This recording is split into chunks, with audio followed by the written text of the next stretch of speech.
इन चींटियों की वजह से ईथरियल साम्राज्य ने 94 सक्षम कुलीन सैनिकों को खो दिया। बहुत ज्यादा संभावना थी कि इनमें से कुछ कुलीन सैनिक ईथरियल साम्राज्य के 5वें क्रम के स्तंभ भी बन सकते थे। इतना ही नहीं, क्राउन प्रिंस और राजकुमारी की जान भी खतरे में पड़ गई। आज रॉनी खून बहाने के लिए यहाँ था। वह म्यूटेंट फायर चींटियों को खत्म करने के लिए यहाँ था। मेरे सैनिकों, डरो मत। अपने प्रियजनों और अपनी मातृभूमि की खातिर हमें आज यहाँ सभी उत्परिवर्ती अग्नि चींटियों को मारना चाहिए ताकि ब्लैकवुड शहर जैसी कोई और घटना न हो। आप सभी अपना सब कुछ दे दें। शुल्क। सम्राट के भाषण ने सैनिकों का मनोबल बढ़ाया। 2 मिलियन से अधिक सैनिक उत्परिवर्ती अग्नि चींटियों की ओर भागने लगे। रॉनी ने अपनी 2 मिलियन सेनाओं को 3 दिशाओं से हमला करने के लिए फैला दिया था। मुख्य सेना जो 1 मिलियन सैनिकों से बनी थी, दक्षिण से हमला करेगी, जबकि 500 सैनिक क्रमशः उत्तर और दक्षिण से हमला करेंगे। बड़े रोनान, मुझे डर है कि मुझे आपको शुरुआती 5वें क्रम के उत्परिवर्ती अग्नि चींटियों की देखभाल करने के लिए कहना पड़ेगा। छोड़ो मुझे। रोनन रोनी के पास से गायब हो गया। फिर रॉनी ने अपना ध्यान उन लाखों उत्परिवर्ती अग्नि चींटियों की ओर लगाया जो उनकी दिशा में दौड़ रही थीं। कोबी, तुम और अन्य चौथे क्रम के लोग चौथे क्रम के उत्परिवर्ती अग्नि चींटियों को बाहर निकालने की कोशिश करो। बाकी से दूसरे लोग निपट लेंगे। 94 कुलीन सैनिकों की मौत के साथ ईथरियल साम्राज्य ने अपनी सेना का एक बड़ा हिस्सा खो दिया था। अब कोबी के अलावा केवल 31 कुलीन सैनिक बचे थे। इन 31 कुलीन सैनिकों में से अधिकांश शुरुआती 4 क्रम के साधक थे। बेशक सम्राट सिर्फ वहां खड़े रहने की योजना नहीं बना रहा था, वह इस युद्ध में भाग लेने भी जा रहा था। अभी उनके सामने मौजूद उत्परिवर्ती अग्नि चींटियों की संख्या पहले ही 10 मिलियन से ज्यादा हो चुकी थी। रॉनी सिर्फ यही उम्मीद कर सकता था कि बड़े रोनन जल्दी से सभी शुरुआती 5वें क्रम के उत्परिवर्ती अग्नि चींटियों को मार डालेंगे और उत्परिवर्ती अग्नि चींटियों को मारने में उनकी मदद करेंगे। आकाश में खड़े होकर जब सूर्य रोनी के पीछे चमक रहा था, उसने अपना दाहिना हाथ आगे बढ़ाया और अपनी दाहिनी हथेली में मन इकट्ठा कर रहा था। उद्दंड अराजकता गोलियां। एक सेकंड के लिए रॉनी के चारों ओर का मैना अस्त व्यस्त हो गया। रॉनी के चारों ओर का मैना हवा को संपीड़ित करने लगा। एक सेकंड से भी कम समय में रॉनी के चारों ओर 2000 से ज्यादा हवाई गोलियां संकुचित हो गईं। स्वूश स्वूश स्वूश स्वूश। नोहा ने 2000 से अधिक हवाई गोलियां चलाईं, जिनका उद्देश्य अग्रिम पंक्ति में मौजूद सभी चौथे क्रम के उत्परिवर्ती अग्नि चींटियों को मारना था। जैसे ही ईथरियल सैनिक और म्यूटेंट फायर चींटियां लड़ने वाले थे, उसी समय सभी डिफिएंट कैस बुलेट्स ने एक साथ 2000 से ज्यादा म्यूटेंट फायर चींटियों को मारना शुरू कर दिया। एक भी डिफिएंट कैस बुलेट अपने लक्ष्य से नहीं चुकी। रॉनी का हमला सटीक और बहुत सटीक था। प्रत्येक मैना बुलेट 4 ऑर्डर म्यूटेंट फायर चींटियों की खोपड़ी को मारने में कामयाब रही। संपीड़ित हवा की गोलियों ने अपना काम किया।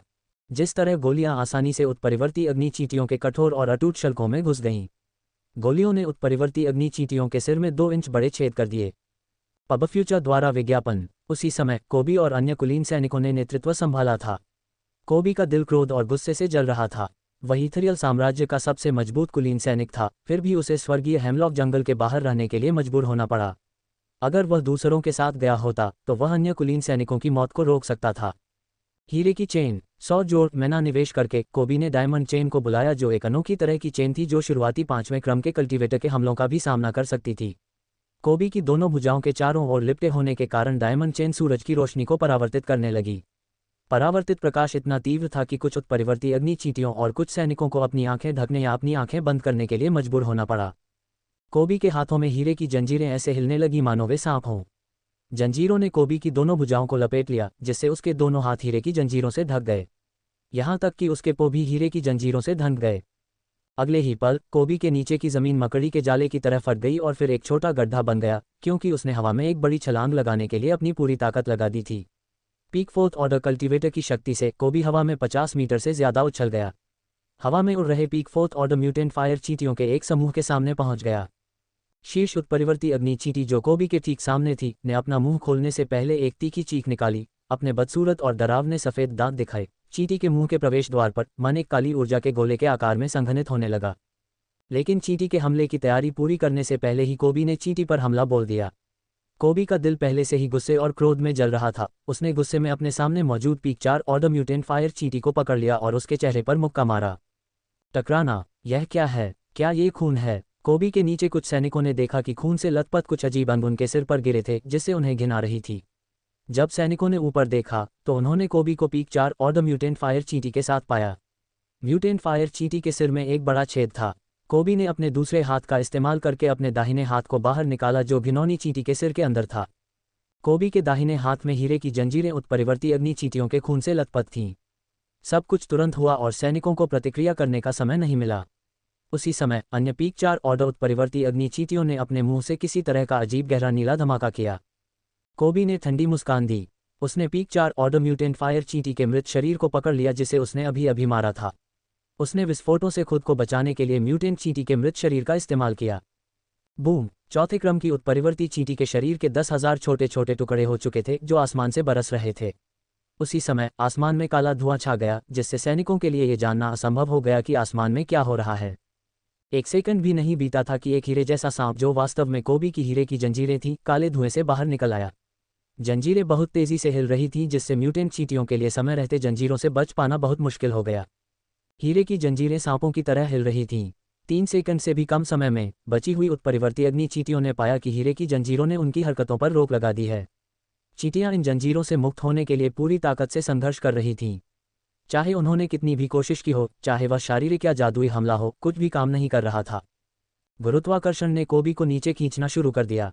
जैसे ही वह जमीन पर उतरा, उसने हीरे की जंजीरों को पकड़ लिया और अपनी पूरी ताकत लगाकर पीक 4 ऑर्डर म्यूटेंट फायर चींटियों को भी नीचे खींच लिया। आसमान से पत्थर गिरने की तरह म्यूटेंट फायर चींटियां भी जमीन पर गिर गईं और उसी समय उनके नीचे की जमीन टूट गई। कोबी के आसपास के सैनिकों ने जैसे ही पीक 4 ऑर्डर उत्परिवर्ती अग्नि चींटियों को जमीन पर उतारा, उन पर हमला करना शुरू कर दिया। बेचारी चींटियां कमजोर 3rd ऑर्डर या 2nd ऑर्डर सैनिकों के हाथों में पीड़ित होने के अलावा कुछ नहीं कर सकती थीं। आखिरकार सभी पीक 4 ऑर्डर उत्परिवर्ती अग्नि चींटियां मर गईं। इस बीच कोबी यहीं नहीं रुका। उसने अपनी हथेलियों के बीच नीले प्रकाश के गोले के रूप में मन को संघनित किया। फिर उसने अपनी हथेलियों के बीच की खाई को चौड़ा किया, नीले प्रकाश के गोले को फैलाया और उसे 3 मीटर लंबे प्रकाश भाले में बदल दिया। पब फ्यूचर द्वारा विज्ञापन। इसके बाद कोबी ने प्रकाश भाला एक अन्य पीक 4 ऑर्डर उत्परिवर्ती अग्नि चींटी पर फेंका जो वर्तमान में एक अन्य विशिष्ट सैनिक के खिलाफ लड़ रही थी। योजक चिन्ह, योजक चिन्ह, क्या तुम ठीक हो? किसी और से पहले एलिसिया आदित्य के पास गई और उसके पंखों को देखते हुए उससे पूछा। उसके पंखों और उसके थके हुए और थोड़े पीले दिखने वाले चेहरे को देखकर धन की देवी का दिल दर्द से तड़प उठा। जैसा कि आप देख सकते हैं, मैं अभी भी जीवित हूँ, आदित्य ने मुस्कुराते हुए उत्तर दिया। मैंने कभी नहीं सोचा था कि तुम इतनी शक्तिशाली हो। सिल्वी की आंखें विभिन्न भावनाओं से भरी थीं। उसे इस बात से थोड़ी जलन हो रही थी कि उसकी बहन ने अपने साथी के रूप में इतना आकर्षक और शक्तिशाली आदमी पाने में कामयाबी हासिल की। हा, सच कहूँ तो मुझे भी यकीन नहीं था कि मैं उस बूढ़े को हरा पाऊंगा। लगता है इस बार किस्मत अच्छी रही। आदित्य की बातें सुनकर सभी की आंखें घूम गईं। हमें वापस लौट जाना चाहिए, अब तक तो लड़ाई शुरू हो ही चुकी होगी। सभी ने सहमति में सिर हिलाया। हालांकि आदित्य की कुछ और ही योजना थी। तुम लोग जाओ, मैं दूसरी दिशा से जाऊंगा। आदित्य जाने ही वाला था कि अचानक एलिसिया ने उसका हाथ पकड़ लिया। तुम हमारे साथ आ रहे हो?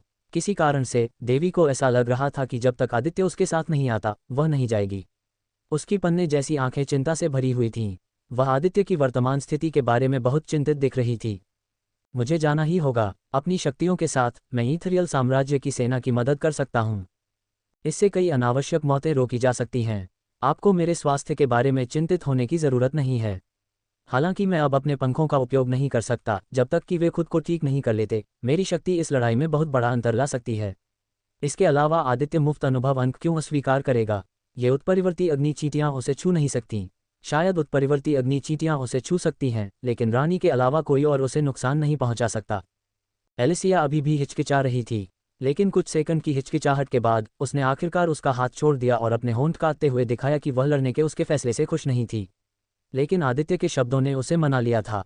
नहीं, मैंने शिखर 5वें क्रम का ध्यान रखा है और सभी उत्परिवर्ती अग्नि चींटियों को युद्ध में शामिल होने के लिए बुलाया है। आप सभी को बिना किसी परेशानी के इस जंगल से बाहर निकलने में सक्षम होना चाहिए।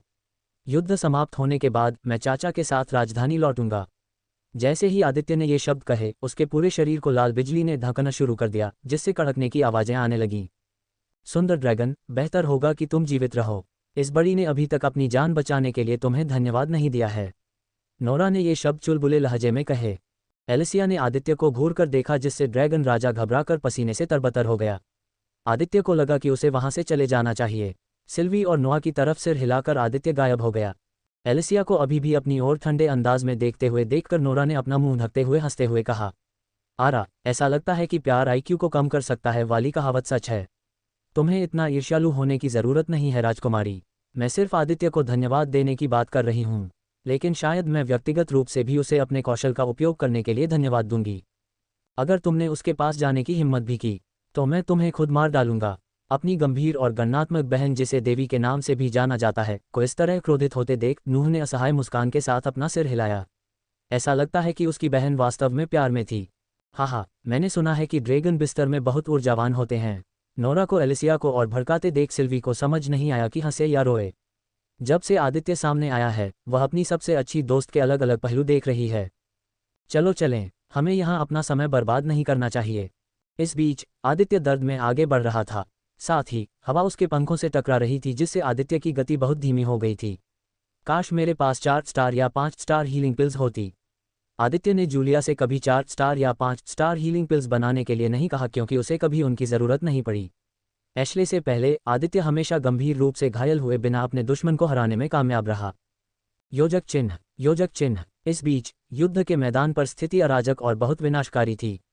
मुख्य रूप से तीसरे क्रम, चौथे क्रम और पांचवें क्रम के साधक और उत्परिवर्ती अग्नि चींटियां ही पूरे युद्ध के मैदान पर हावी थीं, जबकि दूसरे क्रम और पहले क्रम के साधक तोप के चारे की तरह थे। तीसरे क्रम के साधक के हमले की सिर्फ शॉकवेव ही दूसरे क्रम या पहले क्रम के साधकों को मारने के लिए पर्याप्त है। हर बीतते सेकंड के साथ 2000 बड़ी सेना के साथ भी इथरियल साम्राज्य की सेना खुद को दबाव में पाती जा रही थी। ये ध्यान देने वाली बात थी कि उत्परिवर्ती अग्नि चींटियों की संख्या 10,000 से अधिक थी। इसके अलावा चींटियां आसमान से उड़कर हमला करने में सक्षम थीं। इससे चीजें और भी मुश्किल हो गईं और इथरियल साम्राज्य के सैनिकों के लिए स्थिति और भी गंभीर और खतरनाक हो गई। योजक चिन्ह, योजक चिन्ह, योजक चिन्ह, योजक चिन्ह, योजक चिन्ह, योजक चिन्ह, योजक चिन्ह, योजक चिन्ह, योजक चिन्ह, योजक चिन्ह, योजक चिन्ह, योजक चिन्ह, योजक चिन्ह, योजक चिन्ह, योजक चिन्ह, योजक चिन्ह। वास्तव में उन सभी को बहुत बहुत धन्यवाद जो बहुमूल्य गोल्डन टिकट के साथ समर्थन भेजते हैं। मुझे उम्मीद है कि हम इसे जारी रख सकते हैं। पब फ्यूचर द्वारा विज्ञापन। संपर्क टॉस साइट मैप दान करें, मेनू दिखाओ। उपन्यास ऑनलाइन पूरा पढ़ें। उपन्यास बिन। उपन्यास ड्रैगन मोनार्क सिस्टम अध्याय 189। गुणप्रिय पाठकों, अधिक अध्यायों के अनुवाद में हमारी टीम की सहायता के लिए यहाँ दान करें। URL dragon monarch system C189। Pub future द्वारा विज्ञापन। इस विशाल युद्ध को शुरू हुए 5 मिनट भी नहीं हुए थे। सम्राट पागलों की तरह 4th ऑर्डर और 5th ऑर्डर उत्परिवर्ती अग्नि चींटियों को मार रहा था। हालांकि सम्राट एक जादूगर था, उसके प्राकृतिक उच्च मान भंडार और उसके स्वास्थ्य के साथ उसकी शारीरिक शक्ति एक योद्धा प्रकार के शुरुआती 5th ऑर्डर साधक की शारीरिक शक्ति से भी अधिक थी। अभी सम्राट को 11 पीक 4 ऑर्डर म्यूटेंट फायर चींटियों से घिरे हुए लड़ते हुए देखा गया था। लेकिन घिरे होने के बावजूद सम्राट के शरीर पर एक खरोंच या खरोंच तक नहीं थी। अपने शरीर को मैना से ढकने के अलावा रॉनी ने 4 सितारा कवच भी पहना हुआ था, जो उसके चेहरे और हथेलियों को छोड़कर उसके शरीर के लगभग हर हिस्से को ढक रहा था। उत्परिवर्ती अग्नि चींटियों में से एक इस तथ्य का फायदा उठाने के इरादे से आगे आई कि सम्राट जादुई हमला कर रहा था। उत्परिवर्ती चींटी सम्राट पर एक महत्वपूर्ण प्रहार करना चाहती थी, जबकि वह अपने जादुई हमले का उपयोग करने के लिए विचलित था। चींटी का पंजा रॉनी तक पहुंचने से ठीक पहले एक मजबूत हाथ ने चींटी का गला पकड़ लिया। जब सम्राट ने उसकी ओर देखा तो शीर्ष 4 क्रम की चींटी कांपने लगी। रॉनी ने अपने दाहिने हाथ से म्यूटेंट अग्नि चींटी का गला आसानी से कुचल दिया। अपने बाएं हाथ पर उसने अपने मन को एक सफ़ेद प्रकाश वाले गोले में संघनित कर लिया था। ये गोला उसकी मुट्ठी के आकार का था। अन्य चींटियां रॉनी पर हमला करने के इरादे से उस पर टूट पड़ीं, जबकि वह व्यस्त था। लेकिन ये चींटियां एक नौसिखिए 5वें क्रम की शक्ति को बहुत कम आंक रही थीं। रॉनी ने मृत उत्परिवर्ती अग्नि चींटी को अन्य चींटियों पर ऐसे फेंका जैसे वह कचरा फेंक रहा हो। इससे अन्य चींटियां अपने रास्ते पर ही रुक गईं। क्रोधित नोवा बुलेट। सफ़ेद, नाजुक दिखने वाला मुट्ठी के आकार का सफ़ेद गोला नूह की दाहिनी हथेली से निकलकर चौथे क्रम के उत्परिवर्ती अग्नि चींटियों की ओर गिरा। जैसे ही सफ़ेद गोला चींटियों से टकराया, गोला अचानक आकार में बड़ा हो गया। उत्परिवर्ती अग्नि चींटियों ने खुद को सफ़ेद गोले के अंदर पाया। चींटियां समझ नहीं पाईं कि क्या हो रहा है। रॉनी ने सफ़ेद गोले को किसी बेतरतीब दिशा में फेंक दिया। 10 मीटर बड़ा सफ़ेद गोला अचानक बिना किसी सूचना के उत्परिवर्ती अग्नि चींटियों के झुंड पर गिर गया। और भी अग्नि चींटियां खुद को सफ़ेद नाजुक दिखने वाले गोले में फंसा हुआ पाती हैं। स्नैप! रॉनी की उंगली के झटके से सफ़ेद गोला सफ़ेद रोशनी में चमकने लगा। शीर्ष 4 क्रम उत्परिवर्ती अग्नि चींटियों को समझ में आ गया कि क्या हो रहा है। सभी चींटियों ने बाहर निकलने के लिए पतली और कमज़ोर दिखने वाली झिल्ली को तोड़ने की कोशिश की। लेकिन पतली और कमज़ोर दिखने के बावजूद उत्परिवर्ती अग्नि चींटियों द्वारा अपनी पूरी ताकत लगाने पर भी झिल्ली हिली तक नहीं। अगले ही पल इथरियल एम्पायर के सैनिकों ने एक जोरदार विस्फोट की आवाज़ सुनी। रॉनी हवा में उठे काले मशरूम के बादल को देखकर ठंडी मुस्कान के साथ मुस्कुराया। उसी समय चींटियों की सेना रुक गई जब आसमान से मांस, तराजू, हड्डियों आदि के छोटे छोटे टुकड़े गिरने लगे। पब फ्यूचर द्वारा विज्ञापन। युद्ध के मैदान के एक दिशा भाग में उत्परिवर्ती अग्नि चींटी सेना के अंत में वर्तमान में शेष सभी 12 शुरुआती 5वें क्रम के उत्परिवर्ती अग्नि चींटियां एक पीक 5वें क्रम के साधक की उपस्थिति में बहुत भयभीत और डरपोक दिख रही थीं। मानव, हमारे साथ जुड़ जाओ। हमें अपने खजाने और धन को तुम्हारे साथ साझा करने में कोई आपत्ति नहीं है। इथेरियल साम्राज्य को जीतने में हमारी मदद करो। म्यूटेंट फायर चींटी की तरह दिखने वाले मनुष्यों में से एक ने चालाकी से मुस्कुराया। वह इस पीक 5वें क्रम के साधक को अपने पक्ष में लाना चाहता था। अगर यह आदमी उनके पक्ष में आ जाता है तो इथेरियल साम्राज्य युद्ध हार जाएगा। अभी 5वें क्रम की उत्परिवर्ती अग्नि चींटियों के अलावा रोनन ने खुद को लगभग अंतहीन संख्या में उत्परिवर्ती अग्नि चींटियों से घिरा हुआ पाया। लेकिन घिरे होने के बावजूद शेर बहुत शांत दिख रहा था। रोनन के चेहरे पर एक मुस्कुराहट भी थी जब वह उत्परिवर्ती अग्नि चींटी को देख रहा था जिसने उसे पक्ष बदलने का प्रस्ताव दिया था। यह एक दिलचस्प प्रस्ताव है। मैं इसमें बहुत दिलचस्पी रखता हूँ। मुझे बताओ कि तुम मुझे क्या पेशकश कर सकते हो। रोनन ने अपनी बाहें छाती पर टिका ली और उत्परिवर्ती अग्नि चींटियों की ओर देखा। रोनन की बातें सुनकर 5वीं श्रेणी की सभी उत्परिवर्ती अग्नि चींटियों ने राहत की सांस ली। उनके चेहरों पर डर का भाव गायब हो गया। यहाँ तक कि उत्परिवर्ती अग्नि चींटी रानी जो अपने बच्चों के माध्यम से बातचीत पर ध्यान दे रही थी उसे भी राहत मिली। हमारे पास आत्मा के पत्थर हैं। हमारे पास सोना, चांदी, तांबा और ठंडा लोहा है। इस जंगल में कई तरह के 3 सितारा और 4 सितारा दुर्लभ फल उगते हैं। इन फलों का सेवन करने से व्यक्ति की साधना में तेजी आती है। मैं वादा करता हूं कि जब तक आप हमारी मदद करने का वादा करते हैं हम आपका कर्ज चुकाने के लिए सब कुछ करेंगे। रोनन ने आश्चर्य से भौहें उठाईं। हालांकि उसने स्पिरिट स्टोन के बारे में सुना था लेकिन जहां तक उसे पता था इथेरियल एम्पायर के खजाने में एक भी स्पिरिट स्टोन नहीं था। यहां तक कि सम्राट को भी स्पिरिट स्टोन के बारे में नहीं पता था। और यहाँ कुछ बड़ी चींटियां उसे स्पिरिट स्टोन दे रही थीं। मुझे आश्चर्य है कि तुमने स्पिरिट स्टोन कैसे ढूंढे। स्पिरिट स्टोन ज्यादातर मुख्य महाद्वीप में पाए जा सकते हैं। मुख्य महाद्वीप के बाहर कहीं भी निम्न श्रेणी के स्पिरिट स्टोन मिलना बेहद दुर्लभ था। रोनन के लंबे जीवन में भी उसने स्पिरिट स्टोन को केवल कुछ ही बार देखा था और वह भी तब जब रॉनी के पिता जीवित थे और इथेरियल साम्राज्य पर शासन कर रहे थे। चींटी रहस्यमय ढंग से मुस्कुराए। सर, ये हमारा रहस्य है। मुझे डर है कि मैं इसे आपके साथ साझा नहीं कर सकती। लेकिन हमारी रानी आपसे वादा करती है कि अगर आप हमारी मदद करने के लिए सहमत हैं तो वह हमारे आत्मा पत्थरों में से आधे को साझा करेगी। अब आपके शब्दों ने मेरी दिलचस्पी और भी बढ़ा दी है। आप जिन दुर्लभ 4 सितारा फलों की बात कर रहे हैं उनके बारे में क्या? सर, इन फलों ने ही हमें इतना मजबूत बनाया है। हमारे लिए इन फलों का मूल्य स्पिरिट स्टोन से भी अधिक मूल्यवान है। लेकिन हम इनमें से 5 फल आपके साथ साझा करने को तैयार हैं बशर्ते आप हमारी मदद कर सकें। तो इस तरह से उत्परिवर्ती अग्नि चींटियां इतने कम समय में इतनी सारी शुरुआती 5वीं क्रम की उत्परिवर्ती चींटियां पैदा करने में सक्षम थीं। इन गंदी चींटियों को इस जंगल में हर एक जादुई जानवर को मारने में कितना समय लगा होगा। पब फ्यूचर द्वारा विज्ञापन। मुझे तुम्हारा प्रस्ताव पसंद आया। ये सुनकर सभी उत्परिवर्ती अग्नि चींटियां मुस्कुराईं। लेकिन अगले ही पल रोनन के चेहरे पर मुस्कान गायब हो गई जैसे कि वह कभी थी ही नहीं। और उसकी जगह एक जानलेवा चेहरे ने ले ली। ये संरक्षक कभी भी इथेरियल साम्राज्य को धोखा नहीं देगा। स्वूश, एक एक करके शुरुआती 5वें क्रम के उत्परिवर्ती अग्नि चींटियों के शव जमीन पर गिरने लगे। 4 सेकंड के भीतर सभी 12 5वें क्रम के उत्परिवर्ती अग्नि चींटियां जमीन पर मृत पड़ी थीं। उनकी चौड़ी खुली आंखों में मरने से पहले का सदमा और डर झलक रहा था। दूरी पर उत्परिवर्ती अग्नि चींटी रानी क्रोध में लगभग दहाड़ उठी जब रोनन ने उसके सबसे मजबूत 12 बच्चों को मार डाला। लानत है तुम पर। रानी लगभग अपना दिमाग खो बैठी थी। 4 सितारा फल के इस्तेमाल के बावजूद उसके बच्चों की ताकत को 5वें क्रम तक बढ़ाने में 4 साल और बहुत सारे संसाधन लगे थे। अब वे 5 सेकंड से भी कम समय में मर गए। लानत है तुम्हें। रानी के पीछे खड़े चींटियों के रक्षक अपनी रानी को गुस्से में देखकर डर से कांप उठे। ये पहली बार था जब उन्होंने अपनी रानी को इतने गुस्से में देखा था। सांस। स्कारलेट को अपनी भावनाओं को शांत करने में 5 मिनट लग गए। लेकिन वह अभी भी बहुत निराश और गुस्से में दिख रही थी। भले ही उसके पास 10 मिलियन से ज्यादा चींटियों की सेना थी लेकिन वह जानती थी कि यह बस समय की बात थी जब उसकी सारी चींटियां इथेरियल साम्राज्य द्वारा मार दी जाएंगी। अगर रोनान पीक 5वें क्रम के कल्टीवेटर उनके पक्ष में नहीं होते तो इथेरियल साम्राज्य के हारने की संभावना बहुत ज्यादा थी। स्कारलेट ने संगठन द्वारा दिया गया संचार आर्टिफैक्ट निकाला। नेता, मुझे आपकी मदद चाहिए।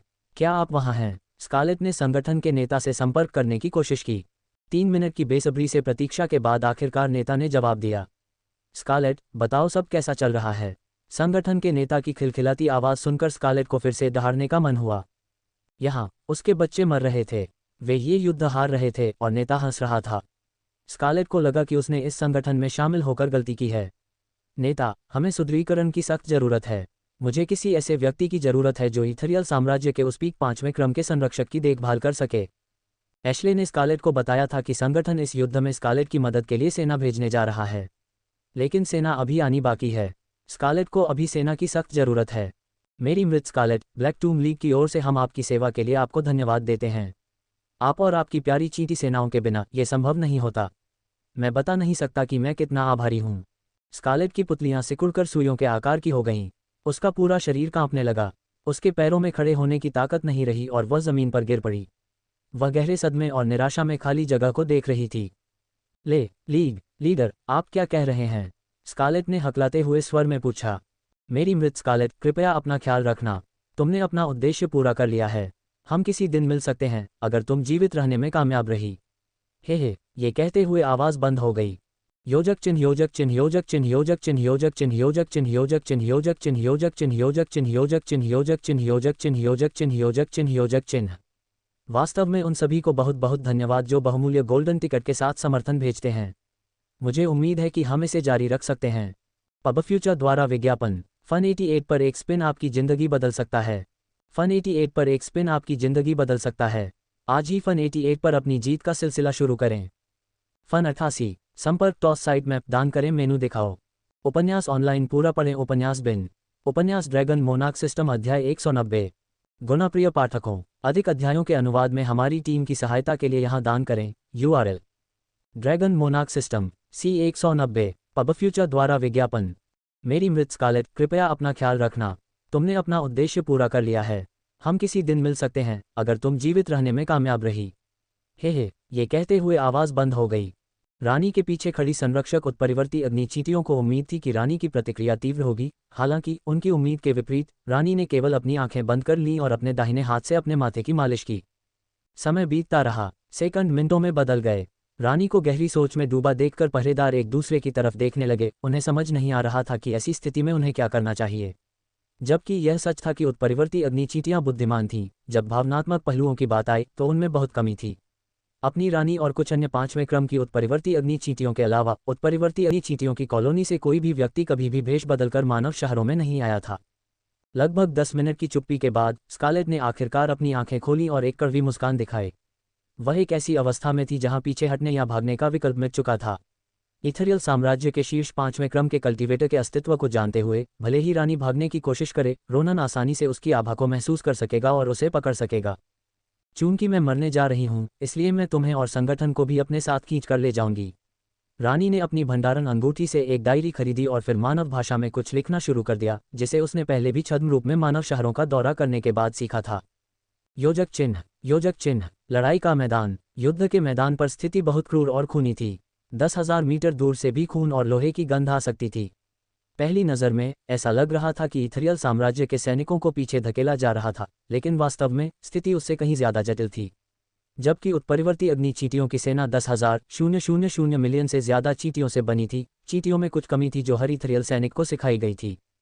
चींटियां अपने सामने दिखने वाले किसी भी व्यक्ति पर बेतरतीब ढंग से हमला कर रही थीं, लेकिन सैनिक अपनी संरचना में बने रहे और बिना अपनी जमीन खोए वापस लड़ते रहे। जादूगर घेराबंदी के हथियारों के साथ पीछे थे, जबकि जादूगर लगातार उत्परिवर्ती अग्नि चींटियों पर शक्तिशाली जादुई मंत्रों का इस्तेमाल कर रहे थे। घेराबंदी के हथियारों ने एक ही शॉट से 133वें क्रम की उत्परिवर्ती अग्नि चींटियों को मारने में सक्षम शक्तिशाली हमले किए। वेस्टर्निया महाद्वीप का सबसे मजबूत साम्राज्य होने के नाते इथेरियल साम्राज्य के पास पूरे महाद्वीप में सबसे अच्छे घेराबंदी हथियारों में से एक था। प्रत्येक तोप इतनी शक्तिशाली थी कि एक ही शॉट में पीक 4 ऑर्डर म्यूटेंट फायर चींटी को भी मार सकती थी। और इस बार सम्राट ने इस युद्ध के लिए 1 लाख तोपें, बैलिस्टा, घेराबंदी टावर्स और ट्रेबुचेट खरीदे थे, जबकि तोपें निस्संदेह अन्य घेराबंदी हथियारों में सबसे मजबूत थीं। लकड़ी के घेराबंदी टावर ऊंचे निर्माण थे जो कई लोगों को अंदर फिट कर सकते थे। वे क्रॉसबोमेन और तीरंदाजों को शूट करने के लिए एक उच्च और इसलिए बेहतर स्थिति प्रदान कर सकते थे। एक ट्रेबुचेट एक प्रकार का गुलेल है जो एक प्रक्षेपास्त्र को फेंकने के लिए एक लंबी भुजा का उपयोग करता है। प्रत्येक प्रक्षेपास्त्र एक मिसाइल के रूप में शक्तिशाली था। प्रक्षेपास्त्र एक विशेष धातु से बने थे जो ज्वालामुखी क्षेत्रों में पाए जाते हैं। एक निश्चित गति सीमा तक पहुंचने के बाद और किसी वस्तु या जीवित प्राणी से टकराने पर धातु फट जाएगी। बैलिस्टा में भी उसी धातु का उपयोग किया गया था। हालांकि विनाश शक्तियों के संदर्भ में जादुई तोपों के बाद ट्रेबुचेट सबसे ऊपर आता है। हालांकि इथेरियल साम्राज्य पिछले कुछ दशकों से किसी युद्ध में शामिल नहीं हुआ है, लेकिन रोनी ने इथेरियल साम्राज्य की सेना को लगातार मजबूत करना सुनिश्चित किया था। अभी प्रत्येक सैनिक के पास 2 स्टार कवच सेट, हथियार और उपचार औषधियां थीं। जब सैनिक उत्परिवर्ती अग्नि चींटियों से लड़ रहे थे तब सम्राट, सभी बचे हुए कुलीन सैनिक और रोनान द्वारा 4 क्रम की उत्परिवर्ती चींटियों को मार दिया जा रहा था। इन सभी चीज़ों ने इथरियल सेना को बहुत मजबूत और टिकाऊ बना दिया था। एकमात्र चीज़ जो इथरियल सेना के लिए मुश्किलें खड़ी कर रही थी वह थी चींटियों की उड़ने की कष्टप्रद क्षमता। दूसरी ओर धूप से भरा नीला नीला आसमान अचानक काला पड़ने लगा क्योंकि काले बादल छाने लगे। ये 10 सेकंड से भी कम समय में हुआ। आखिरकार सभी ने लड़ना बंद कर दिया और ऊपर देखा। ये समझ में नहीं आया कि मौसम इतनी तेजी से कैसे बदल रहा था। ऐसा लगता है कि कुछ मजबूत पीक 4 ऑर्डर म्यूटेंट फायर चींटियों ने बदलाव को महसूस किया है। पबफ्यूचर द्वारा विज्ञापन। आसमान पर एलिसिया और नूह के पिता सम्राट ने अपने वाइट नोवा ब्लास्ट हमले से सैकड़ों 3 ऑर्डर म्यूटेंट फायर चींटियों को मारने के बाद रुक गए और एक भौं के साथ आकाश की ओर देखा। क्या हो रहा है? जहां तक सम्राट को पता था उनकी सेना में किसी के पास मौसम को प्रभावित करने की शक्ति नहीं थी। जब तक यह आदित्य है। रोनी की आंखें चमक उठी क्योंकि उसे 25 किलोमीटर दूर आदित्य की आभा का एहसास होने लगा था। आदित्य उत्तर दिशा से आ रहा था। चूंकि आदित्य यहाँ था, रोनी ने अनुमान लगाया कि उसकी बेटी और उसका बेटा स्वर्गीय हेमलॉक वन से निकल गए होंगे। दूसरी ओर आदित्य ने अपने मन का 500 जोड़ हिस्सा अपने एक ऐसे कौशल का इस्तेमाल करने के लिए इस्तेमाल किया जिसका इस्तेमाल उसने पहले कभी नहीं किया था। ये वह कौशल था जिसका इस्तेमाल आदित्य हमेशा से करना चाहता था, लेकिन उसे इसका इस्तेमाल करने का सही मौका कभी नहीं मिला। अम्ल वर्षा। डिंग, मेजबान ने तूफान बुलाया है। डिंग, मेजबान के स्टॉर्म मार्शल वर्ग की निष्क्रिय शक्तियां अब प्रभावी होंगी। मेजबान के मन रिजर्व में 50% की वृद्धि हुई है। मेजबान की बिजली और हवा के प्रकार की हमला शक्तियों में 50% की वृद्धि हुई है। मेजबान ने 300 जोड़ चपलता आंकड़े प्राप्त किए हैं। डिंग, निष्क्रिय कौशल एसिड रेन सक्रिय कर दिया गया है। अम्ल वर्षा। तीसरा क्रम। विवरण। एक और विशेष कौशल जो स्टॉर्म मार्शल वर्ग के कारण सीखा गया था। ये कौशल उपयोगकर्ता को एक निश्चित सीमा तक मौसम में हेरफेर करने की क्षमता देता है। फंक्शन 1। 500 जोड़ मैना समाप्त करके उपयोगकर्ता शक्तिशाली एसिड रेन को बुला सकता है जो पीक 3 ऑर्डर को भी मार सकता है। जिन कल्टीवेटर की खेती मेजबान की खेती से एक ऑर्डर अधिक है उनके पास इस एसिड रेन से चोट न लगने की 50% संभावना है। उच्च क्रम वाले प्राणियों के साथ एसिड रेन की शक्ति कम हो जाती है। प्रत्येक 100 मीटर क्षेत्र के लिए 50 जोड़ मैना की आवश्यकता होती है। कार्य 2। मेजबान अम्लीय वर्षा के आकार, शक्ति और तीव्रता को नियंत्रित कर सकता है। फंक्शन 3। 500 जोड़ का उपभोग करके मेजबान सामान्य बारिश को भी बुला सकता है। आदित्य ने काले बादलों को देखा जो 1000 मीटर से ज्यादा आसमान को ढक चुके थे। आदित्य अभी भी संतुष्ट नहीं था। उसने काले बादलों को फैलाने के लिए हमले में एक और 1000 जोड़ मैना लगाया। अगले कुछ सेकंड में काले बादल फैलने लगे। अब आसमान का 3000 मीटर से ज्यादा हिस्सा काले बादलों से ढका हुआ था। आदित्य का चेहरा अपने मैना के नुकसान से पीला पड़ गया। सौभाग्य से उसने स्टॉर्म मैनिपुलेशन कौशल को सक्रिय कर दिया था जिससे उसका वर्तमान मैना बढ़कर 5851 जोड़ हो गया था। पबफ्यूचर द्वारा विज्ञापन। उत्परिवर्ती अग्नि चींटियों ने लगातार फैल रहे काले बादलों पर ध्यान देना बंद कर दिया। भले ही बारिश शुरू हो जाए, ऐसा नहीं है कि उन्हें कुछ होगा। आकाश का दक्षिण पश्चिमी भाग व्यावहारिक रूप से लाखों उत्परिवर्ती अग्नि चींटियों से ढका हुआ था। ये सभी चींटियां उड़ रही थीं। रानी के आदेश के तहत ये चींटियां अब आकाश से हमला करने की योजना बना रही थीं।